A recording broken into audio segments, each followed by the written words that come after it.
Hey there, friends and enemies, JoPa here again, and today I want to talk about Season 1 of the First Descendant, as there are some things I really enjoy about it, but also some problems that I see arising sooner rather than later. And this is a common problem that I think looter shooters and live service games make, which I'll get into in just a second. So, if you missed it, we did get a new type of game mode called the Invasion Dungeons. This is unlocked after you go through a quest line, and I have concerns. Mostly that the Invasion Dungeons are only able to be done twice a day, and that's how you're going to unlock the parts for the new Descendant Haley.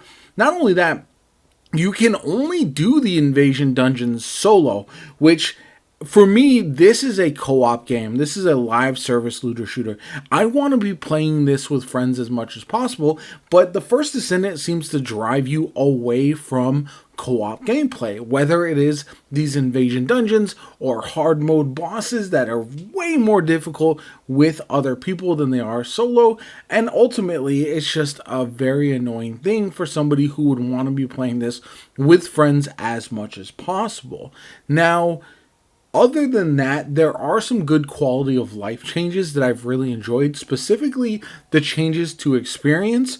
Now when you complete missions, you're pretty much encouraged to do dungeons and missions and stuff like that, because you will get a bunch of experience for doing so, and it makes leveling up much faster, which is very, very nice, and something that I would have complained about.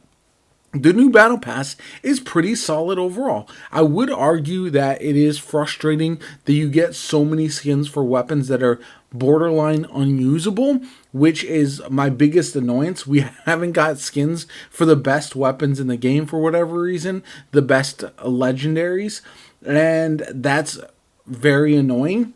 But ultimately, I think the Battle Pass is improved upon. Some of the skins are really dope, and I might use some of those weapons based on the skin alone. And so that's really something that I think is a good idea overall. The skins for the characters are also very good. I do like some of the new introductions that we got, and I know there are going to be people who are going to thirst after some of these skins and instantly buy them. The new character Haley is a lot of fun. I think she provides a different type of gameplay. She also is only the second Frost character in the game, so if you're not a fan of Viessa, then obtaining Haley might be a great idea. But once again, frustration there, as her advanced mods are not available right now. They won't be available to the next major update in October. So again, there's some pluses and there's some minuses overall, and that's really where I'm kind of torn. Also, the new Invasion Dungeons feel not great at times. The one that I'm showing in the gameplay, where you basically sit on different nodes that are colored, it feels kind of glitchy to where the colors would disappear before I finished, but then also the door would still open. Meanwhile, the other Invasion Dungeon is incredibly annoying, just for no reason, in my opinion, and so much so that I wouldn't be shocked if it does get changed eventually.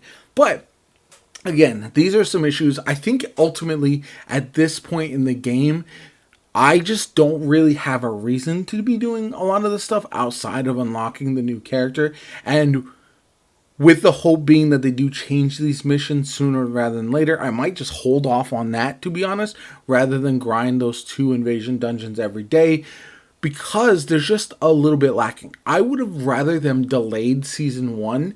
Yes, they would have lost some more players, potentially, but I think they needed a large content drop all at once in order to try to encourage people to get back. Maybe you're not a fan of the Invasion Dungeons, but you would have a brand new Colossi to tackle. Maybe you're not trying to grind for Haley, but you do have Ultimate Freyna available as well. And I think that's really where these smaller content drops are not going to be enough to get people to come back. They're going to jump back in for maybe a day or two, and then they're going to dip off into other games. And this is the long-term conversation that people have had with Destiny, for example, where why would you jump back in for seasons if you are a lapsed player when the expansions were the best part of the game, and that's where you get the major content drops. I feel like at this point, seasons have kind of run their course with looter shooters, and it's time to find a new plan that allows you to give us a bunch of content all at once, because the thing that I think a lot of these companies and developers are missing is that excitement is a major part of these games. Getting people talking about them, getting people excited to see their friends list full of players, people they can jump in and hang out with in game, regardless of what you're trying to accomplish. And that can be missing when the formula feels a little bit stale and underwhelming. That's what I feel like season 1 is for me right now.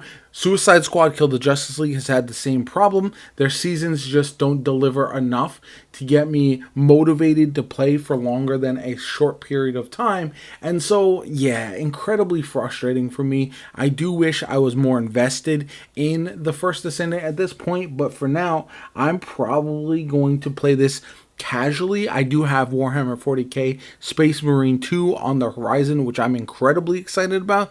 So, plus we got a new Remnant 2 DLC in the works for September as well. So a lot to keep me held over. But for now, I do think this is a little bit of a miss. Now, I will say long term, I'm still pretty excited about the First Descendant. It seems like to me they have a lot of things cooking that will be like, if once they introduce mega dungeons or raids or stuff like that to really check my builds, maybe a horde mode as well. I think all of that will really encourage me personally to jump back into the game and main it for quite some time. And I do think that will happen. I think there's been enough success with the First Descendant, with the monetization and the player base so far, that it will be sustained for a while. It does feel like Warframe in that it might take a little while to really find its feet, but once it does, I think it'll be successful. Anyway, let me know what you guys think in the comments down below. I'm gonna let the rest of this run. There will be a cutscene at the end that if you don't want to experience it, then be aware there will be spoilers, but I wanted to show that because it's really dope, and I think this is the potential of the First Descendant, as it looks insanely well done. It's a great introduction to the new character, Haley. She looks great, and her abilities look awesome, and I really hope that this is the way they introduce characters again going forward in the future. So if you want to check that out, if you're not sold on Season 1, definitely stay around for that. My name is Jopa. I hope you enjoyed the video. Like the video, comment, subscribe. Have a good one. I'll catch you all later. Send the codex that was retrieved from the ruins of the fortress. I will send an escape plan.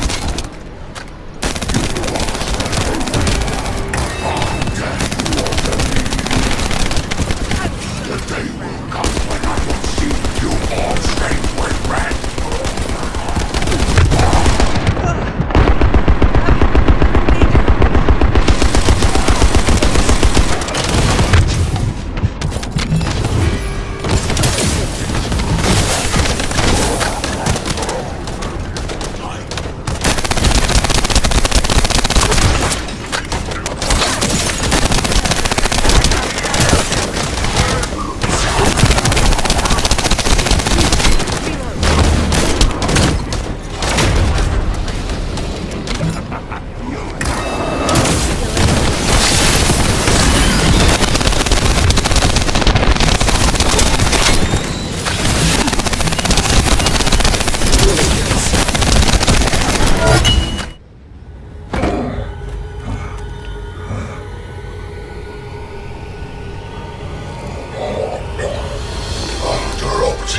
This power.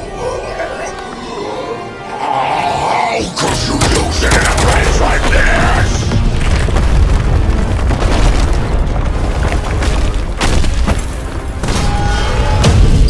Descendant, do you hear me? This is HQ. What's your status? Alpha, the battle isn't over yet. We're still detecting a strong Vulgus signal.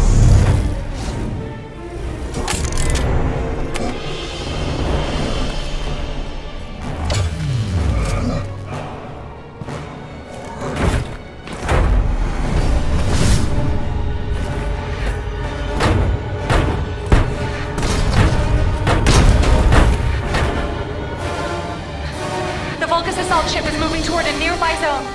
The commander's retreating.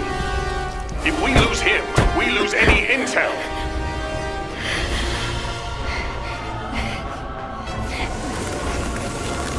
Vulgus assault ship moving toward the quarantine zone. Damn it! Are we too late?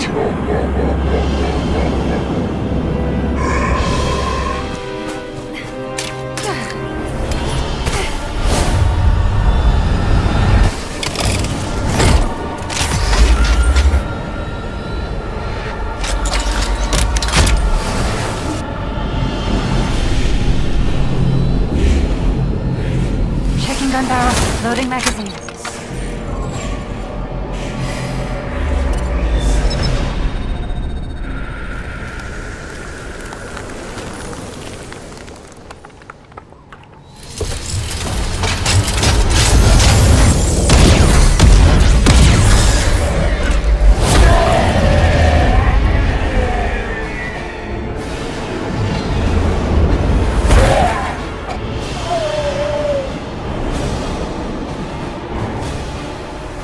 This is Haley.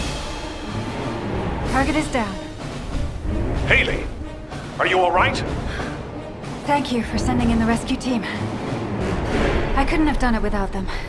Great work, everyone. Mission accomplished.